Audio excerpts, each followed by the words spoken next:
ओम श्री विष्णवे नमः। हरे कृष्ण। आप सभी का दिन शुभ हो। इससे पहले के सारे अध्याय सुनने के लिए और कमेंट्स करने के लिए आप सभी का बहुत बहुत आभार। आज वैशाख मास का 20वां दिन है। आज दिनांक है 2 मई और दिन है शुक्रवार। आज वैशाख मास के शुक्ल पक्ष की पंचमी तिथि सुबह 9:14 तक रहेगी और बाद में षष्ठी तिथि प्रारंभ हो जाएगी और आद्रा और पुनर्वसु नक्षत्र का शुभ योग भी आज के दिन बन रहा है। आज के महात्म्य से पहले आपको सुनाते हैं लपसी तपसी की कहानी, जो कि वैशाख मास में आपको नियमित रूप से सुननी चाहिए। इसके बाद आप सुनेंगे माँ संतोषी की व्रत कथा और फिर आज का महात्म्य। एक बार एक लपसी था, एक तपसी था। तपसी हमेशा भगवान की तपस्या में लीन रहा करता, पूजा पाठ करता, और वही लपसी रोज 1.25 सेर की लापसी बनाकर भगवान को भोग लगाकर खुद जीम लेता था। एक दिन दोनों झगड़ा करने लगे। तपसी बोला, मैं रोज भगवान की पूजा करता हूँ, तपस्या करता हूँ, इसलिए मैं बड़ा हूँ। लपसी बोला, मैं तो रोज भगवान को 1.25 सेर लापसी का भोग लगाता हूँ, इसलिए मैं बड़ा हुआ। नारद जी वहां से जा रहे थे। दोनों को झगड़ता देखकर उनसे पूछने लगे कि अरे तुम दोनों क्यों झगड़ा कर रहे हो। तब तपसी ने खुद के बड़ा होने का कारण बताया और लपसी ने अपने बड़ा होने का कारण बताया। नारद जी बोले, तुम्हारा फैसला मैं कर दूंगा, तब तुम्हें पता चल जाएगा कि कौन बड़ा है। दूसरे दिन लपसी और तपसी नहाकर अपनी रोज की भक्ति करने आए तो नारद जी ने छुपकर 1.25 करोड़ की एक एक अंगूठी उन दोनों के आगे रख दी। तपसी की नज़र जब अंगूठी पर पड़ी तो उसने चुपचाप अंगूठी उठाकर अपने पैर के नीचे दबा ली। लपसी की नज़र भी अंगूठी पर पड़ी, लेकिन उसने ध्यान नहीं दिया और भगवान को भोग लगाकर वह लापसी खाने लगा। अब नारद जी सामने आए तो दोनों ने पूछा, बताइए नारद जी, हम दोनों में से कौन बड़ा। तो नारद जी ने तपसी से खड़ा होने के लिए कहा। जैसे ही वह खड़ा हुआ तो उसके पाँव के नीचे दबी हुई अंगूठी दिखाई पड़ गई। नारद जी ने तपसी से कहा, क्यों, तपस्या करने के बाद भी तुम्हारी चोरी करने की आदत नहीं गई, इसलिए लपसी बड़ा है और तुम्हें तुम्हारी तपस्या का कोई भी फल नहीं मिलेगा। अब तो तपसी को अपनी इस हरकत के लिए बड़ी शर्मिंदगी हुई और वह शर्मिंदा होकर क्षमा मांगने लगा और उसने नारद जी से पूछा, बताइए देवर्षि, मुझे मेरी तपस्या का फल कैसे मिलेगा। नारद जी कहने लगे, अगर कोई गाय और कुत्ते की रोटी नहीं बनाएगा तो उसका फल तुझे मिलेगा। अगर कोई ब्राह्मण को भोजन करवाकर उन्हें दक्षिणा नहीं देगा तो फल तुझे मिलेगा। अगर कोई साड़ी के साथ ब्लाउज नहीं देगा तो फल तुझे मिलेगा। अगर कोई दिए से दिया जलाएगा तो फल तुझे मिलेगा। और अगर कोई सारी कहानी सुने लेकिन तुम्हारी ये कहानी नहीं सुने तो उसका फल तुझे मिलेगा। प्रिय श्रोताओं, उसी दिन से हर व्रत कथा कहानी के साथ लपसी और तपसी की कहानी भी सुनी और कही जाती है। प्रेम से बोलिए संतोषी माता की जय। संतोषी माता की व्रत कथा। एक गांव में एक बुढ़िया रहती थी जिनके 7 बेटे थे। 6 बेटे कमाने वाले थे लेकिन एक बेटा निकम्मा था। 6 बेटे कमाने वाले थे और एक बेटा निकम्मा था। बुढ़िया माँ 6 पुत्रों का जूठा 7वें पुत्र को दिया करती। 7वां पुत्र एक दिन अपनी पत्नी से बोला, देखो मेरी माता का मुझ पर कितना प्रेम है। वह बोली, क्यों नहीं, सबका जूठा बचा हुआ तुमको जो खिलाती है। तब वह बोला, जब तक आंखों से ना देखूं मान नहीं सकता। पत्नी ने हंसकर कहा, देख लोगे तब तो मानोगे ना। फिर कुछ दिनों के बाद एक बड़ा त्योहार आया। घर में 7 तरह के भोजन और चूरमा के लड्डू बने।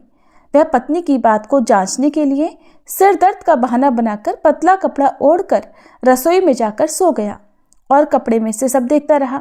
6 भाई भोजन करने आए। उसने देखा माँ ने उनके लिए सुंदर सुंदर आसन बिछाए, 7 तरह की रसोई परोसी और आग्रह कर करके उन्हें भोजन कराती रही। वह चुपचाप देखता रहा। 6 भाई भोजन करके उठ गए। तब माँ ने उनकी 5 थालियों में से लड्डुओं के टुकड़ों को उठाया और एक लड्डू बनाया। जूठन साफ करके माँ ने उससे पुकारा, उठ बेटा उठ, तेरे भाइयों ने भोजन कर लिया, तू भी उठकर भोजन कर ले। तब उसने कहा, माँ मुझे भोजन नहीं करना, मैं परदेश जा रहा हूँ। माता ने कहा, कल जाना हो तो आज ही चला जा। वह बोला, हाँ हाँ आज ही जा रहा हूँ। ऐसा कहकर वह घर से निकल गया। चलते समय उसे पत्नी की याद आई। वह गौशाला में कंडे थाप रही थी। तब वह वहां जाकर बोला, सुनो, मेरे पास तो कुछ नहीं है, ये अंगूठी है, ये ले लो और अपनी कोई निशानी मुझे भी दे दो। पत्नी बोली, मेरे पास क्या है, ये गोबर भरा हाथ है। ऐसा कहकर उसकी पत्नी ने पीठ पर गोबर के हाथ की थाप मार दी।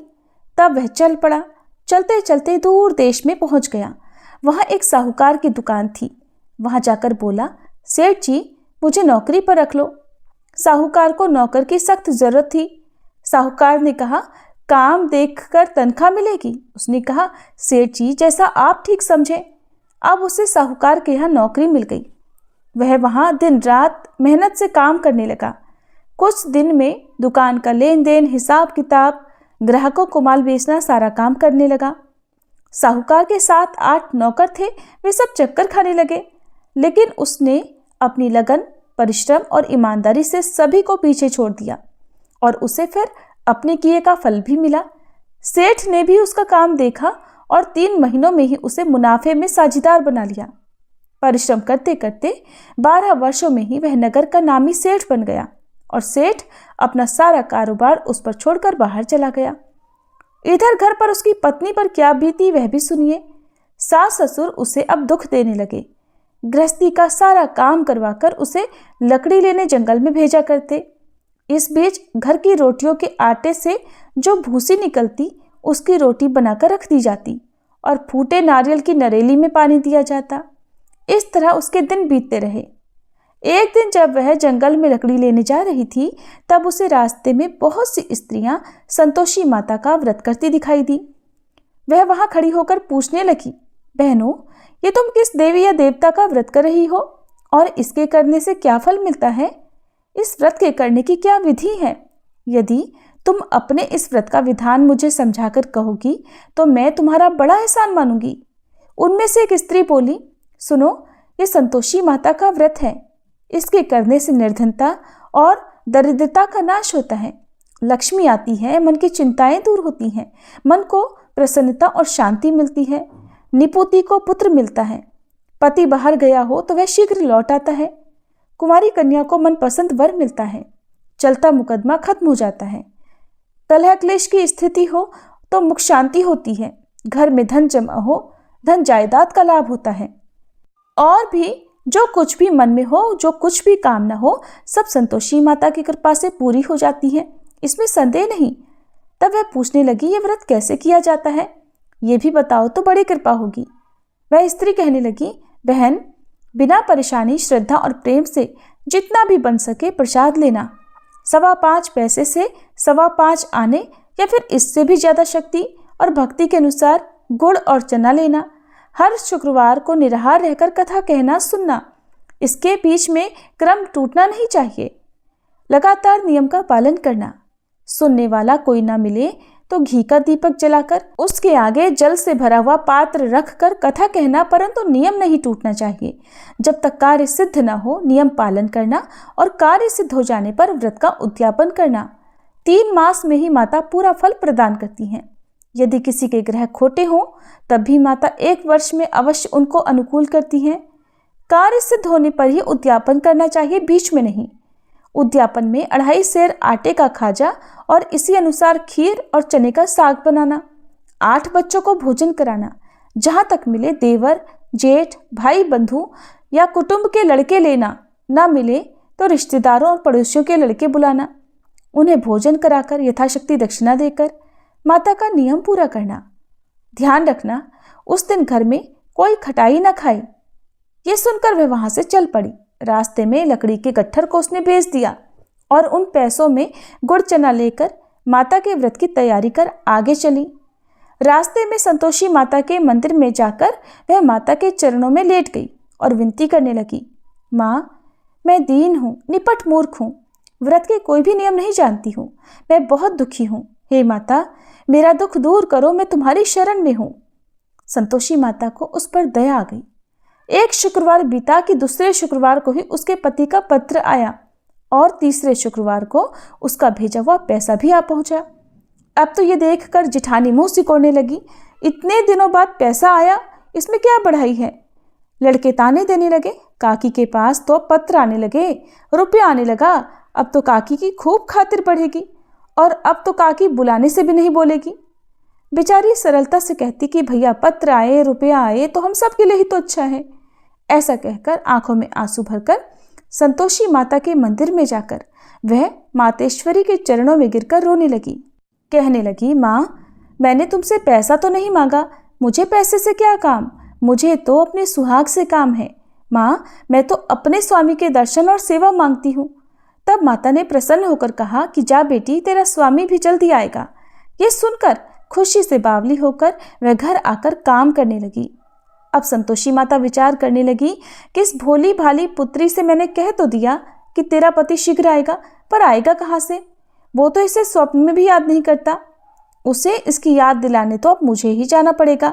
संतोषी माता ने उस बुढ़िया के बेटे को स्वप्न में समझाया, पुत्र तेरी पत्नी कष्ट उठा रही है। तब वह बोला, माँ ये तो मुझे भी पता है, लेकिन क्या करूँ, वहाँ कैसे जाऊँ? परदेश की बात है, लेन देन का सारा हिसाब किताब है और कोई जाने का रास्ता भी नजर नहीं आता। आप ही कोई राह दिखाइए कि मैं वहाँ कैसे जाऊँ। तब संतोषी माता कहने लगी, सवेरे नहा धोकर संतोषी माता का नाम ले, घी का दीपक जलाकर दंडवत कर और दुकान पर जाकर बैठना। देखते देखते तेरा लेन देन सब चुक जाएगा और जमा माल बिक जाएगा।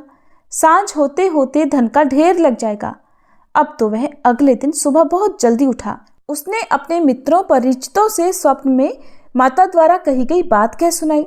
वे सब उसकी बात सुनकर उसकी खिल्ली उड़ाने लगे। कहने लगे, कहीं कभी सपने की बात भी सच्ची होती है क्या? लेकिन उनमें एक बूढ़ा व्यक्ति बहुत समझदार था। वह बोला, देखो भाई मेरी बात मानो, इस तरह सच या झूठ कहने के बदले देवता ने जैसा कहा है वैसा ही करना, तेरा क्या जाता है। अब बूढ़े व्यक्ति की बात मानकर नहा धोकर उसने संतोषी माता को प्रणाम किया, फिर घी का दीपक जलाकर दुकान पर जा बैठा और जैसा संतोषी माता ने कहा वैसा ही हुआ। शाम तक धन का ढेर लग गया। वह हैरान हो गया। मन में संतोषी माता का नाम लेकर प्रसन्न होकर घर जाने के लिए गहने, कपड़े और सामान खरीदने लगा। सब काम से निपट कर वह अपने घर को रवाना हुआ। उधर उसकी पत्नी जंगल में लकड़ी लेने गई थी। लौटते समय थक जाने के कारण वह संतोषी माता के मंदिर पर विश्राम करने बैठ गई। ये तो उसका रोज रुकने का स्थान था। तब धूल उड़ती देखकर उसने माता से पूछा, हे माते ये धूल कैसे उड़ रही है? संतोषी माता ने कहा, पुत्री ये देख तेरा पति आ रहा है। अब तू ऐसा कर, लकड़ियों के 3 बोझ बना, एक नदी के किनारे रख, दूसरा मेरे मंदिर पर और तीसरा अपने सिर पर रख। तेरे पति को लकड़ी का गट्ठर देखकर मोह पैदा होगा। ये वहां पर रुकेगा, नाश्ता पानी करके माँ से मिलने जाएगा। तो लकड़ी का गट्ठर उठाकर जाना और बीच चौक में गट्ठर डालकर 3 आवाजें जोर से लगाना, लो सासू जी लकड़ियों का गट्ठर लो, भूसी की रोटी दो, नारियल के खोपरे में पानी दो, और आज कौन मेहमान आया है। संतोषी माता की बात सुनकर वह बहुत अच्छा माँ कहकर प्रसन्न मन से लकड़ियों के 3 गट्ठर बना लाई। एक नदी के तट पर, दूसरा माता के मंदिर पर रखा। इतने में ही मुसाफिर वहां आ पहुंचा। सूखी लकड़ी देखकर उसको इच्छा हुई कि अब यहीं विश्राम कर ले और भोजन बनाकर खा पीकर फिर गांव को चले। इस प्रकार भोजन करके विश्राम कर वह अपने गांव में आ गया। उसी समय बहू सिर पर लकड़ी का गट्ठर लिए आई। उसने गट्ठर को आंगन में डाला, जोर से 3 आवाजें लगाई, लो सासू जी लकड़ी का गट्ठर लो, भूसी की रोटी दो, नारियल के खोपरे में पानी दो, आज कौन मेहमान आया है। ये सुनकर सास ने अपने दिए हुए कष्टों को भुलाने के लिए कहा, बहू तू ऐसा क्यों कह रही है, तेरा पति ही तो आया है, आ बैठ, मीठा भात खाकर कपड़े गहने पहन। पत्नी की आवाज सुनकर उसका पति बाहर आया। फिर उसके हाथ में पहनी अंगूठी देखकर और उसकी दशा देखकर वह व्याकुल हो गया। उसने माँ से पूछा, माँ ये कौन है। माँ बोली, बेटा तेरी ही तो पत्नी है, आज 12 वर्ष हो गए हैं। जब से तू गया है तब से सारे गांव में जानवर की तरह भटकती फिरती है, काम काज कुछ करती नहीं, 4 समय आकर खा जाती है।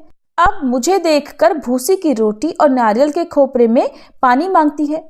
तब वह बोला, माँ मैंने इसे भी देखा है और तुम्हें भी, मुझे दूसरे घर की चाबी दो, मैं उसमें रहूंगा। माँ ने कहा, ठीक है बेटा, जैसी तेरी मर्जी। ऐसा कहकर माँ ने चाबी का गुच्छा बेटे के सामने रख दिया। उसने दूसरे घर को खोलकर सारा सामान जमाया। एक ही दिन में वहां राजा के महल जैसा ठाट बाट हो गया। अब क्या था, वह सुख भोगने लगी। अगला शुक्रवार उसने अपने पति से कहा कि सुनो, मुझे संतोषी माता का उद्यापन करना है। पति बोला, बहुत अच्छा, खुशी से कर लो। अब वह उद्यापन की तैयारी करने लगी। जेठ के लड़कों को भोजन के लिए कहने गई।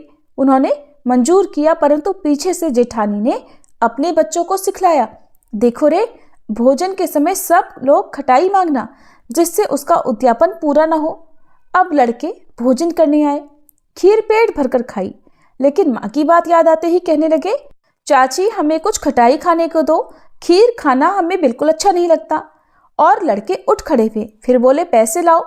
भोली भाली बहू कुछ भी नहीं जानती थी, उसने उन लड़कों को पैसे दे दिए। लड़कों ने बाजार जाकर उन पैसों से इमली खरीदी और खाई। ये सब देखकर अब बहू पर संतोषी माता का कोप हुआ। राजा के दूत उसके पति को पकड़कर ले गए। जिठानी कहने लगी, अब सब पता चल जाएगा जब जेल की रोटी खाएगा। बहू से ये वचन सहन नहीं हुए। वह संतोषी माता के मंदिर में गई और कहने लगी, माता, ये आपने क्या किया? हंसाकर आप मुझे क्यों रुलाने लगी? संतोषी माता बोली, पुत्री, तूने मेरा व्रत भंग किया है, इतनी जल्दी सारी बातें भुला दी। वह बोली, माँ, मैं तो कुछ भी नहीं भूली, न ही मैंने कोई अपराध किया है। मुझे तो लड़कों ने भूल में डाल दिया, मुझे क्षमा करो माँ। तब माँ बोली, ऐसी भूल भी कहीं होती है? वह बोली, अब कोई भूल नहीं होगी। अब बताओ मेरे पति कैसे वापस आएंगे? संतोषी माता बोली, पुत्री, जा, तेरा पति तुझे रास्ते में ही आता मिलेगा। वह मंदिर से निकलकर बाहर आई तो रास्ते में उसे अपना पति आता हुआ मिला। उसने पूछा, कहाँ गए थे? तब वह बोला, इतना धन जो कमाया है उसका कर राजा ने मांगा था, वही भरने गया था। तब वह प्रसन्न होकर बोली, भला हुआ, अब घर चलो। फिर अगला शुक्रवार आया, तब वह बोली, मुझे माता का उद्यापन करना है। पति ने कहा, ठीक है, करो। फिर वह जेठ के लड़कों से भोजन करने को कहने गई। जेठानी ने लड़कों को फिर सिखा दिया कि तुम पहले की तरह खटाई मांगना। अब की बार लड़के भोजन करने बैठे, लेकिन भोजन करने से पहले ही कहने लगे, हमें खीर पूरी अच्छी नहीं लगती, जी घबराता है, कुछ खटाई खाने को दो। तब वह बोली, खटाई तो खाने को नहीं मिलेगी, खाना हो तो खाओ। उनके उठकर चले जाने पर उसने ब्राह्मणों के लड़के बुलवाकर उन्हें भोजन करवाया। दक्षिणा की जगह उन्हें एक एक फल दिया। इससे संतोषी माता प्रसन्न हो गई और माता की कृपा से 9 माह बाद उनको चंद्रमा के समान एक सुंदर पुत्र प्राप्त हुआ। पुत्र को लेकर वह हर दिन संतोषी माता के मंदिर में जाने लगी।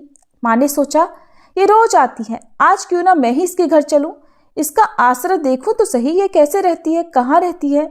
ये विचार कर माता ने भयानक रूप बनाया। गुड़ और चने से सनामुख, ऊपर से मुंड के समान होठ, उस पर मक्खियां भिनभिना रही थी। दहलीज पर पैर रखते ही उसकी सास चिल्लाई, देखो रे, कोई चुड़ैल डाकनी चली आ रही है, जल्दी भगाओ इसे, नहीं तो सबको खा जाएगी। बहू रोशनदान से देख रही थी। वह प्रसन्न हो उठी, आज मेरी माता मेरे घर आई है। ऐसा कहकर दूध पीते बच्चे को गोद से उतार दिया। ये सब देखकर सास क्रोध में बोली, अरे देखो तो जरा इसकी उतावली, कैसे उतावली हुई जा रही है, जो बच्चे को ही पटक दिया। इतने में ही माँ के प्रताप से जहां देखो वहां लड़के ही लड़के नजर आने लगे। वो बोली, माँ जी, मैं जिनका व्रत करती हूँ ये वही संतोषी माता है। ऐसा कहकर उसने झट से घर के सारे किवाड़ खोल दिए। सबने फिर तो माता के चरण पकड़ लिए और विनती करके कहने लगे, हे माता, हम मूर्ख हैं, अज्ञानी हैं, आपके व्रत की विधि हम नहीं जानते, आपका व्रत भंग कर हमने बड़ा अपराध किया है।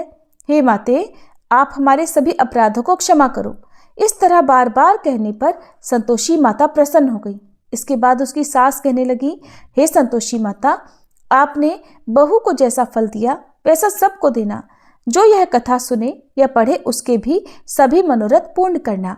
प्रेम से बोलिए संतोषी माता की जय। अब सुनिए आज का महात्म्य। अर्जुन ने भरद्वाज जी के मुख से महानदी स्वर्णमुखी की उत्पत्ति और प्रभाव का भलीभांति वर्णन सुना। उसके बाद पूछा, हे मुने, स्वर्णमुखी नदी में किन किन पवित्र नदियों का संगम हुआ है और इसमें कहाँ स्नान करने से सभी पाप कट जाने के कारण मनुष्य यमराज के भय को प्राप्त नहीं होते। तब भरद्वाज जी बोले, कुंती नंदन, अगस्त्य पर्वत से जहाँ पहले पहल महानदी सुवर्णमुखी पृथ्वी पर उतरी है, उस तीर्थ में स्नान करके मनुष्य कृतार्थ हो जाता है। ये पावन तीर्थ त्रिभुवन में अगस्त्य तीर्थ के नाम से प्रसिद्ध है। उस तीर्थ में जो प्रयत्नशील साधक अपनी इंद्रियों को संयम में रखते हुए स्नान करते हैं, वे सभी फल प्राप्त कर लेते हैं। वह सब लोगों को आनंद देने वाले अगस्त मुनि के द्वारा स्थापित किए हुए भगवान शिव अगस्त्येश्वर के नाम से प्रसिद्ध हैं। उस महानदी में स्नान करके जो लोग अगस्त्येश्वर की पूजा करते हैं उन्हें 10 अश्वमेध यज्ञों का फल प्राप्त होता है। अगस्त तीर्थ से ईशान कोण की ओर 1 कोस की दूरी पर 3 तीर्थ और हैं जो देव तीर्थ, ऋषि तीर्थ और पितृ तीर्थ के नाम से प्रसिद्ध हैं। वहीं पर अगस्त मुनि ने देवताओं, ऋषियों तथा पितरों का पूजन किया था। जो लोग स्नान करके उन तीर्थों में तर्पण करते हैं वे तीनों ऋणों से मुक्त होकर अक्षय स्वर्ग को प्राप्त होते हैं। वहां से पूर्व उत्तर की ओर 2 योजन की सीमा में वीणा नाम वाली महानदी सुवर्णमुखी में मिली है। इन दोनों नदियों के संगम में विधि पूर्वक स्नान करने वाले मनुष्य 10 अश्वमेध यज्ञों का फल प्राप्त करते हैं। वीणा से मिलकर परम पवित्र स्वर्णमुखी नदी पर्वत के दुर्गम मार्ग से उत्तर वाहिनी होकर गई हुई है। फिर पर्वत के बीचों बीच से होकर विषम मार्ग से आगे बढ़ती हुई 4 योजन दूर जाकर प्रकाश में आई है। वहां से पूर्व 1.5 योजन की दूरी पर उदकल नामक मनोहर स्थान में ये महानदी पूर्व वाहिनी हो गई है, अर्थात पूर्व दिशा की ओर बहने वाली हो गई है। वहीं भगवान शंकर का अगस्त्येश्वर नाम से प्रसिद्ध एक और शिवलिंग है जो स्मरण मात्र से ही मनुष्यों के सभी पापों का नाश करने वाला है।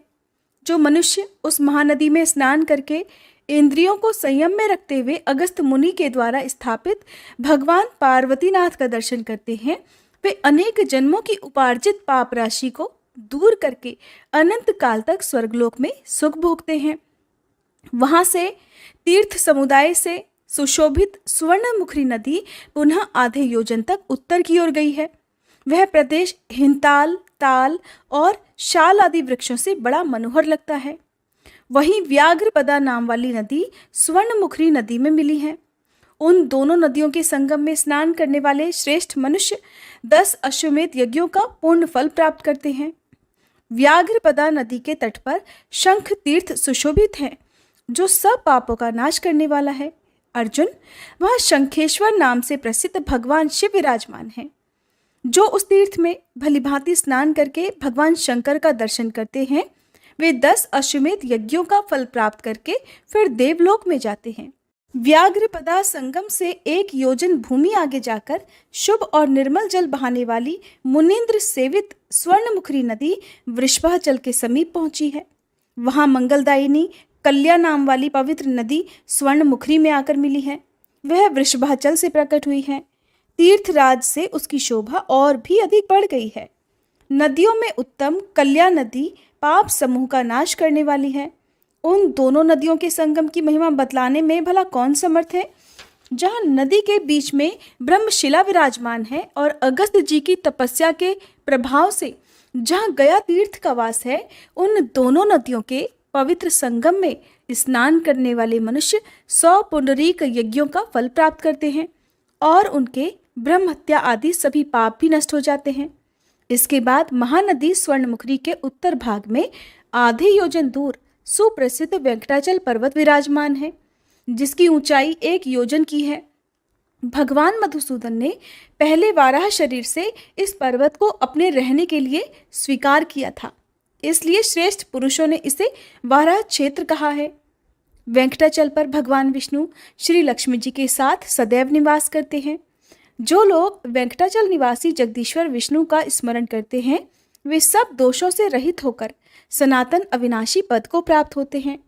अर्जुन ने पूछा, महामुने, लक्ष्मीपति भगवान विष्णु परम पवित्र वेंकटाचल पर कैसे प्रकट हुए? किस पुण्यात्मा पर प्रसन्न होकर उन्होंने भोग और मोक्ष प्रदान करने वाले अपने अद्भुत रूप को प्रकाशित किया है? अर्जुन का प्रश्न सुनकर भरद्वाज जी बोले, कुंती नंदन, पूर्व काल में भागीरथी के तट पर यज्ञ दीक्षा परायण तथा विशुद्ध ज्ञान से विभूषित महात्मा राजा जनक से वामदेव जी ने जो पाप नाशक कथा कही थी वह भगवान विष्णु के कीर्तन से युक्त होने के कारण सबको पवित्र करने वाली है। वही कथा अब मैं तुम्हें सुनाऊंगा। भगवान नारायण ही सभी प्राणियों के आदि कारण हैं। संपूर्ण विश्व उन्हीं का रूप है। वे जगत के सृष्टा हैं। उनका स्वरूप चिन्मय और निरंजन है। उनके सहस्त्रों मस्तक सहस्त्रों नेत्र और सहस्त्रों चरण हैं। उन्हीं के तेज से ये संपूर्ण जगत प्रकाशित होता है। उनसे बढ़कर तेज, उनसे बड़ा तप, उनसे बड़ा ज्ञान, उनसे बड़ा योग तथा उनसे बड़ी विद्या भी नहीं है। वे भगवान श्रीहरि सदा समस्त प्राणियों में विद्यमान हैं। समस्त जीव उन्हीं में सुखपूर्वक निवास करते हैं। वे ही यज्ञ, यजमान और यज्ञ के श्रुक, श्रुवा आदि साधन हैं। वे ही फल हैं और वे ही फलदाता हैं और वे ही सबके प्राप्त करने योग्य परम गति हैं। अर्जुन ने पूछा, मुने, भगवान श्रीहरि नेत्रों द्वारा दर्शन और मन द्वारा चिंतन आदि के विषय नहीं हैं, तो भी वे यहाँ मनुष्यों को प्रत्यक्ष कैसे हुए? भरद्वाज जी ने कहा, अर्जुन, है वंश में श्रुत नाम से प्रसिद्ध एक राजा हुए हैं, जिन्होंने पृथ्वी और यहाँ की प्रजा का बहुत लंबे समय तक अपनी संतान की तरह पालन किया था। उनके पुत्र शंख हुए, जो सभी गुणों के निधि और सभी शास्त्रों में कुशल थे। उन्होंने भी पृथ्वी का न्यायपूर्वक शासन किया। कमल के समान नेत्रों वाले जगदीश्वर भगवान विष्णु में राजा शंख की निश्चल और अनन्य भक्ति थी। उन्होंने दृढ़ निश्चय पूर्वक अद्भुत महिमा वाले देवादिदेव जगतपति अनन्य पुरुषोत्तम का सदैव ध्यान करते हुए तरह तरह के व्रत, दान और पुण्य किए तथा वेदों के द्वारा जानने योग्य भगवान मधुसूदन की प्रीति के लिए ही अश्वमेध आदि यज्ञों का अनुष्ठान भी किया। भक्त वत्सल केशव में मन लगाकर वे प्रतिदिन गोविंद का स्मरण, अविनाशी अच्युत का जप, कमल नयन श्री विष्णु का पूजन तथा शारंग धनुषधारी श्री हरि का कीर्तन किया करते थे। पुराण के विद्वानों द्वारा कही जाने वाली पवित्र भगवत कथाओं को, जो संसार सागर से पार उतारने वाली हैं, वे सदैव सुना करते थे। भगवत प्रीति के लिए ही ब्राह्मणों की पूजा अर्चना किया करते थे। इस प्रकार सर्वथा अविराम गति से श्री हरि की आराधना में लीन होने पर भी राजा शंख ने परम स्वतंत्र भगवान पुरुषोत्तम का कभी भी प्रत्यक्ष दर्शन नहीं पाया। भगवान का दर्शन न पाने से उनका हृदय शोक से व्याकुल हो गया और उन्हें बड़ी चिंता हुई। शंख बोले कि मैंने बीते हुए सहस्त्राधिक जन्मों में बहुत बड़ा पाप किया है, जिसके कारण ही आज तक भगवान ने मुझे कभी प्रत्यक्ष दर्शन ही नहीं दिए। अनेक जन्मों में उपार्जित सभी तपस्याओं का ये एक ही अखंड फल है कि मधुसूदन भगवान श्री विष्णु का दर्शन प्राप्त हो जाए। अहो, भगवान मेरे नेत्रों के समक्ष कैसे प्रकट होंगे? कानों से उनके वचन सुनने का सौभाग्य कैसे प्राप्त होगा?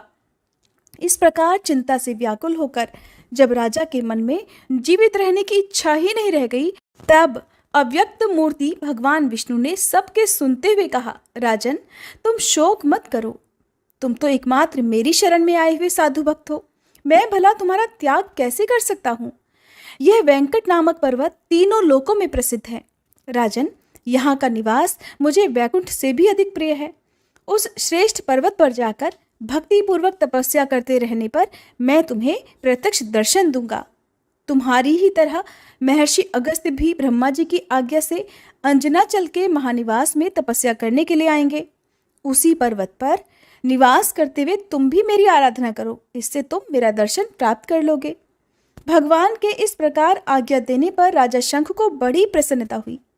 उन्होंने मन ही मन अपने आप को धन्य माना और अपने पुत्र वज्र को प्रजा पालन के कार्य में नियुक्त करके भगवान विष्णु के दर्शन की इच्छा से नारायण गिरी को प्रस्थान किया। उस पर्वत के ऊंचे शिखर पर पहुंचकर उन्होंने अमृत के समान दिव्य जल से भरी हुई कल्याणमयी स्वामी पुष्करिणी को देखा और उसके किनारे कुटी बनाकर स्नान, पान आदि के द्वारा संतोष लाभ किया। जगदीश जनार्दन को अपने सभी कर्म समर्पित करके राजा शंख प्रतिदिन जप और ध्यान में संलग्न रहने लगे। वहां उन्होंने तपस्या भी की। इसी बीच सैकड़ों मुनियों से घिरे हुए अगस्त्य जी भी उस आदि पर्वत पर आए और वहां की आश्चर्यमयी वस्तुओं को देखते हुए सब ओर घूमते रहे। स्कंद धारा आदि तीर्थों में स्नान करके वहां उन्होंने जगदीश्वर भगवान विष्णु की बहुत समय तक आराधना की, परंतु कमल नयन भगवान श्रीहरि को कहीं भी प्रत्यक्ष नहीं देखा। इससे वे चिंता और शोक में डूब गए। उस समय बृहस्पति, शुक्र तथा राजा उपरिचर और वसु, ये सब महानुभाव अगस्त्य जी के पास आए और इस प्रकार कहने लगे कि मुनिश्रेष्ठ, लोकनाथ ब्रह्मा जी ने हमें जो आज्ञा दी है उसे हम आपको बतला रहे हैं। दक्षिण दिशा में वेंकटाचल नामक पर्वत है। वहाँ का निवास स्थान भगवान श्री विष्णु को श्वेत द्वीप से भी अधिक प्रिय है। जगत गुरु गोविंद उस पर्वत पर महर्षि अगस्त्य तथा राजा शंख को अपने स्वरूप का प्रत्यक्ष दर्शन कराएंगे। उस समय सब देवताओं, ऋषियों तथा अन्य लोगों को भी देवाधिदेव श्रीहरि का दर्शन होगा। ये बात शीघ्र ही होने वाली है और ब्रह्मा जी के कहने पर ही हम लोग यहाँ आए हैं और भाग्यवश यहाँ आपका दर्शन भी हमें मिल गया। अब हम आपके साथ ही स्वामी पुष्करिणी के तट पर भगवत भक्तों में श्रेष्ठ राजा शंख का भी दर्शन कर लेंगे। यह सुनकर अगस्त्य मुनि शोक समूह का त्याग करके शीघ्र ही उन सबके साथ चल दिए। उस समय यहाँ वहाँ चौड़ी शिलाओं पर बैठे हुए तथा भगवान विष्णु के गुण वैभव का गान करते हुए अनेक सिद्ध पुरुष उन्हें दिखाई दिए। फिर उन्होंने निर्मल जल वाली दिव्य स्वामी पुष्करिणी का भी दर्शन किया और उसके किनारे आश्रम बनाकर रहने वाले राजा शंख को भी देखा, जो मन, वाणी और शरीर द्वारा होने वाले सभी कर्म भगवान श्री विष्णु को समर्पित करके विराजमान थे। उन्हें आया देख राजा ने सबका यथावत सत्कार किया। फिर सब लोग एक दूसरे का आदर करते हुए वहां बैठे और उत्कंठित होकर गोविंद के नामों का कीर्तन करते हुए कृतार्थ हो गए। संपूर्ण जगत के स्वामी भगवान विष्णु में मन लगाकर उन्हीं की पूजा और स्तुति में लगे हुए उन सब लोगों के 3 दिन बीत गए। तीसरे दिन रात में उन सबको नींद आ गई। फिर चौथे पहर में उन्होंने सपना देखा कि भगवान पुरुषोत्तम हाथों में शंख, चक्र और गदा धारण किए प्रसन्न मुख से वर देने के लिए खड़े हैं। उनके नेत्र खिले हुए हैं। भगवान की ये झांकी देखकर सभी प्रसन्नचित होकर उठे और कुटी से निकलकर सब ने स्वामी पुष्करिणी के पावन जल में विधिपूर्वक स्नान किया। इसके बाद प्रातः कालोचित सभी कर्मों का अनुष्ठान करके भगवान विष्णु की आराधना करने के लिए वे राजा के आश्रम में लौटे। मार्ग में पक्षियों द्वारा ऐसे शुभ शकुन की सूचना मिली जो तत्काल ही कल्याण की प्राप्ति कराने वाला था। उस शकुन को देखकर सबको ये विश्वास हो गया कि अब उन्हें भगवान का कृपा प्रसाद अवश्य ही प्राप्त होगा। इसके बाद त्रिभुवन विधाता भगवान जनार्दन का पूजन करके उन्होंने वेद वर्णित पवित्र स्तोत्रों द्वारा उनकी स्तुति की। स्तुति के अंत में महर्षि अगस्त्य और राजा शंख भगवान के अष्टाक्षर अर्थात ओम नमो नारायणाय मंत्र का जप करने लगे। इस प्रकार जगत स्वामी श्री हरि में मन लगाए हुए उन महात्माओं के आगे एक महान अद्भुत तेज प्रकट हुआ, जो कोटि कोटि सूर्य, चंद्रमा और अग्नियों के तेज पुंज सा प्रतीत हो रहा था। उस तेज पुंज का दर्शन करके सबको बड़ा आश्चर्य हुआ और उन्होंने उसके भीतर परमानंद विग्रह दिव्य रूपधारी भगवान श्री नारायण का चिंतन किया, जो मन और वाणी के मार्ग से सर्वथा दूर हैं, अपने विख्यात ऐश्वर्य से सदा प्रकाशित होते हैं, सहस्त्र नेत्र, सहस्त्र भुजा और सहस्त्र चरणों से संयुक्त हैं, तपाए हुए सोने के समान ददीप्यमान कांति से जिनका रूप बड़ा मनोहर लगता है, जो अपने वक्षस्थल पर लक्ष्मी जी को धारण करते हैं और कौस्तुभ मणि से सुशोभित होते हैं, जिनका स्वरूप अचिंत्य है, जो अनादि और अनंत हैं, समस्त ब्रह्मांड को अपने आप में ही प्रकाशित करते हैं और चारों ओर व्यापक हैं। उन्हीं भगवान जगन्नाथ को अपने सामने देखकर अगस्त्य और शंख आदि सब मुनियों के मन में बड़ा हर्ष हुआ। सबने बार बार भगवान के चरणों में मस्तक झुकाया। उस समय लोक रक्षा के लिए सब ओर भ्रमण करने वाले भगवान के तेज बल संपन्न आयुध उनकी सेवा में उपस्थित हो गए। सूर्य के समान तेजस्वी चक्र, दिव्य गदा, नंदक नामक खड्ग, कमल तथा भयानक गर्जना करने वाला चंद्रमा के समान कांतिमान पांचजन्य शंख, ये सभी उपस्थित हो गए। शंख ने अपनी ध्वनि से समस्त ब्रह्मांड को परिपूर्ण कर दिया। उस शंखनाद को सुनकर वशिष्ठ आदि मुनि, गंधर्व, नाग, किन्नर, विश्वक्सेन, गरुड़ तथा जय विजय आदि श्वेत द्वीप निवासी पार्षद भी आ गए। देव वृक्षों से उत्पन्न पारिजात आदि पुष्पों की वहां अद्भुत वर्षा होने लगी, जिसकी घनीभूत सुगंध से सबका अंतःकरण प्रसन्न हो गया। भक्त वत्सल कमल नयन भगवान विष्णु को प्रसन्न देखकर सभी देवताओं और ऋषियों ने तरह तरह के स्तोत्रों से साष्टांग प्रणाम पूर्वक उनकी स्तुति की। ब्रह्मादि देवता बोले, दया सागर भगवान विष्णु आपकी जय हो। हे कमल नयन आपकी जय हो। समस्त लोगों को एकमात्र वर देने वाले भक्तार्थी भंजन आपकी जय हो, जय हो। आप अनंत हैं, अविनाशी हैं, परम शांत हैं। मन और वाणी की आप तक पहुंच ही नहीं है। आपका स्वरूप विशुद्ध सच्चिदानंदमय है। आपको सम्यक रूप से कौन जानता है? विद्वान पुरुष आपको सूक्ष्म से भी अत्यंत सूक्ष्म, स्थूल से भी स्थूल, सबके भीतर विराजमान, प्रकृति से परे अच्युत पुरुष कहते हैं। माया के अधीन रहने वाले देहाभिमानी पुरुषों में से कौन भला आपका वर्णन करने में समर्थ है? प्रभु, आपका यह स्वरूप अत्यंत भयदायक है। इसे देखकर हम भय से उद्विग्न हो रहे हैं, इसलिए आप शांत स्वरूप धारण करें। ब्रह्मादि देवताओं के द्वारा इस प्रकार स्तुति किए जाने पर भगवान गरुड़ ध्वज ने उसी क्षण सौम्य रूप धारण कर लिया। उनका मुख अब चंद्रमंडल के समान शोभा पाने लगा। प्रचंड तेज शांत हो गया। श्री अंगों की श्याम कांति नील कमल दल के समान सुशोभित हो गई। दिव्य शरीर पर सुनहरे रंग का पीतांबर छवि पा रहा था। अब भगवान रत्नमय आभूषणों से विभूषित दिखाई देने लगे। उनके चारों हाथ शंख, चक्र, गदा और पद्म से शोभायमान थे। भगवान लक्ष्मीपति के इस मनोहर रूप को देखकर सब ने उन्हें बारंबार प्रणाम किया। भगवान ने अभीष्ट वरदान से ब्रह्मादि देवताओं को संतुष्ट करके मुनिश्रेष्ठ अगस्त्य जी से कहा, मुनीन्द्र, तुमने मेरे लिए कठिन व्रतों का अनुष्ठान करके बहुत क्लेश उठाया है, इसलिए मैं तुम्हें अभीष्ट वरदान दूंगा। बोलो क्या चाहते हो? भगवान लक्ष्मीपति का यह वचन सुनकर अगस्त्य जी के सभी अंगों में रोमांच हो आया। फिर वे भगवान को बारंबार प्रणाम करके बोले, प्रभु, आपने जो मेरा इतना आदर किया, इसी से मैंने जो भी हवन किया है, जो भी तप, स्वाध्याय और श्रवण किया है, वो सब सफल हो गया। भगवान, मैं तो आपको ढूंढ रहा था और आप मुझे ढूंढते हुए आ गए। आपकी कृपा से मैं सब कुछ पहले ही पा गया हूँ। माधव, इस समय बहुत सोचने विचारने पर भी मुझे कोई ऐसी वस्तु नहीं दिखाई देती जो कि मांगने लायक हो। इसलिए आपके चरणारविंदों में निरंतर ऐसी ही भक्ति बनी रहे, यही कृपा कीजिए। सुवर्णमुखी नदी के जल में स्नान करके जो लोग वेंकटाचल पर विराजमान आपका दर्शन करें, वे भोग और मोक्ष के भागी हो जाएं। भगवान, थोड़ी आयु वाले अज्ञानी मनुष्य व्रत, स्वाध्याय और कर्मों द्वारा आपका दर्शन नहीं कर सकते, इसलिए सब पर कृपा करने के लिए सदैव उस पर्वत पर निवास कीजिए और सबको मनोवांछित वस्तु देने वाले होइए। तब श्री भगवान कहने लगे, हे ब्राह्मण, तुमने जो प्रार्थना की है वह सब पूर्ण होगी। आज से वैकुंठ नाम वाले इस पर्वत पर मैं सदा निवास करूंगा। सुवर्णमुखी नदी के जल में स्नान करके अपने पाप पंक को धोकर जो लोग एकाग्र चित्त से इस वैकुंठ शैल पर मेरा दर्शन करेंगे, वे बार बार जन्म मरण के बंधन से रहित तथा केवल परमानंद से प्रकाशमान मेरे परम धाम को प्राप्त होंगे।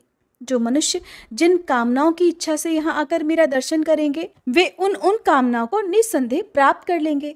अगस्त्य मुनि से ऐसा कहकर भगवान विष्णु ने राजा शंख की ओर देखा और ब्रह्मादि के सुनते हुए कहा, राजन, मैं तुम्हारी भक्ति से बहुत संतुष्ट हूँ, तुम कोई मनोवांछित वर मांगो। तब शंख बोले, भगवान, आपके चरण कमलों की सेवा के अलावा मैं दूसरा कुछ भी नहीं मांगना चाहता। आपके भक्त जिस गति को पाते हैं, उसी उत्तम गति के लिए मैं भी याचना कर रहा हूँ। श्री भगवान कहने लगे, शंख, तुमने जो कुछ मांगा है वह सब उसी रूप में प्राप्त होगा। मेरी सेवा में लगे रहने वाले कल्याणमय पुरुषों के लिए भला कौन सी वस्तु दुर्लभ है। इसके बाद ब्रह्मादि सभी देवताओं को विदा करके भगवान कमलनयन श्री विष्णु वहीं अंतर्ध्यान हो गए।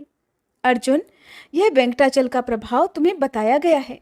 इस पवित्र कथा को सुन के सभी मनुष्य पापों से मुक्त हो जाते हैं। ब्रह्मांड में भगवान वेंकटेश्वर के समान दूसरा कोई देवता न हुआ है, न होगा, और वेंकटाचल के समान कोई तीर्थ स्थान न हुआ है और न ही होगा। स्वामी तीर्थ के समान सरोवर अन्यत्र कहीं नहीं है। जो मनुष्य प्रतिदिन प्रातःकाल उठकर भगवान वेंकटेश्वर का स्मरण करते हैं, मोक्ष उनके हाथ में है। जो श्रेष्ठ मनुष्य वेंकटाचल का यह महात्म्य सुनते हैं, उन्हें इस लोक और परलोक में भोग और मोक्ष प्राप्त होते हैं। हरे कृष्ण। आज के अध्याय में बस इतना ही। इसके आगे की कथाएं आप सभी कल की वीडियो में जरूर सुनिएगा। श्री विष्णु चालीसा पाठ। विष्णु सुनिए विनय सेवक की चितलाए, कीरत कुछ वर्णन करूं दीजे ज्ञान बताए। नमो विष्णु भगवान खरारी, कष्ट नशावन अखिल बिहारी। प्रबल जगत में शक्ति तुम्हारी, त्रिभुवन फैल रही उजियारी। सुंदर रूप मनोहर सूरत, सरल स्वभाव मोहिनी मूरत, तन पर पीतांबर अति सोहत, वैजंती माला मन मोहत, शंख चक्र कर गदा विराजे, देखत दैत्य असुर दल भाजे, सत्य धर्म मद लोभ न गाजे, काम क्रोध मद लोभ न छाजे, संत भक्त सज्जन मन रंजन, धनुज असुर दुष्टन दल गंजन, सुख उपजाए कष्ट सब भंजन, दोष मिटाए करत जन सज्जन, पाप काट भव सिंधु उतारण, कष्ट नाश कर भक्त उबारण, करत अनेक रूप प्रभु धारण, केवल आप भक्ति के कारण, धरणी धेनु बन तुम ही पुकारा, तब तुम रूप राम का धारा, भार उतार असुर दल मारा, रावण आदिक को संहारा,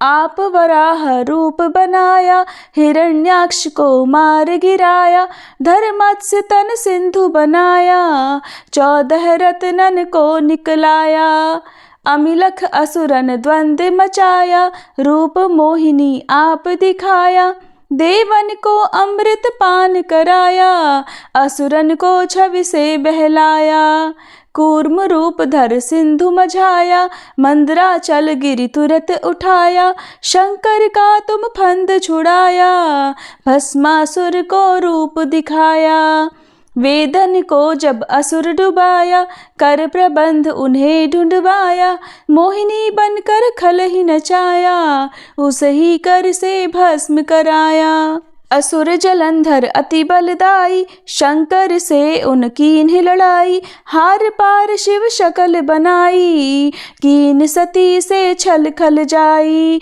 सुमिरन कीन तुम्हें शिव रानी, बतलाई सब विपत कहानी, तब तुम बने मुनीश्वर ज्ञानी, वृंदा की सब सुरति भुलानी, देखत 3 दनुज शैतानी, वृंदा आए तुम्हें लपटानी, हो स्पर्श धर्म क्षति मानी, हना असुर उर शिव शैतानी, तुमने ध्रुव प्रहलाद उबारे, हिरणाकुश आदिक खल मारे, गणिका और अजामिल तारे, बहुत भक्त भव सिंधु उतारे, हरहु सकल संताप हमारे, कृपा करहु हरि सिरजनहारे, देखहु मैं निज दर्श तुम्हारे, दीन बंधु भक्तन हितकारे, चाहता आपका सेवक दर्शन, करहु दया अपनी मधुसूदन, जानू नहीं योग्य जब पूजन, होए यज्ञ स्तुति अनुमोदन, शील दया संतोष सुलक्षण, विदित नहीं व्रत बोध विलक्षण,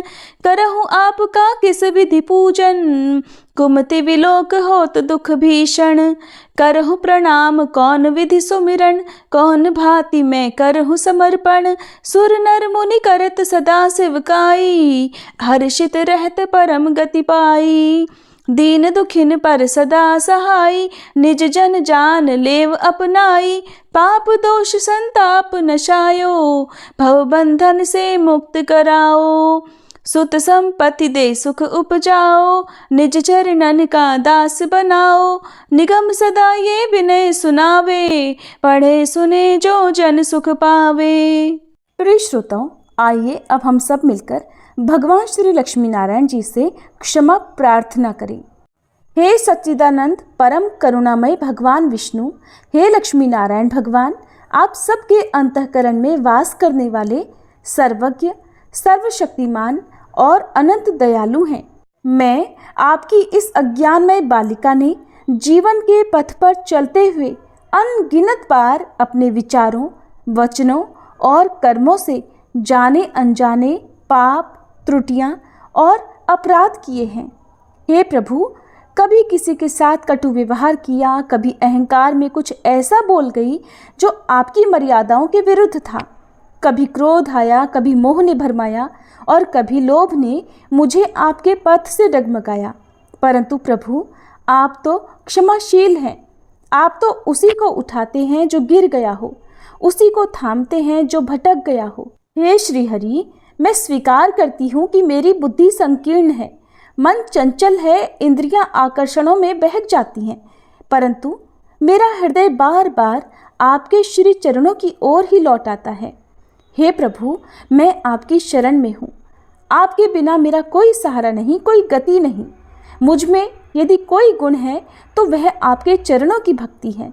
मुझ में यदि कोई शक्ति है तो वह आपके नाम का स्मरण है।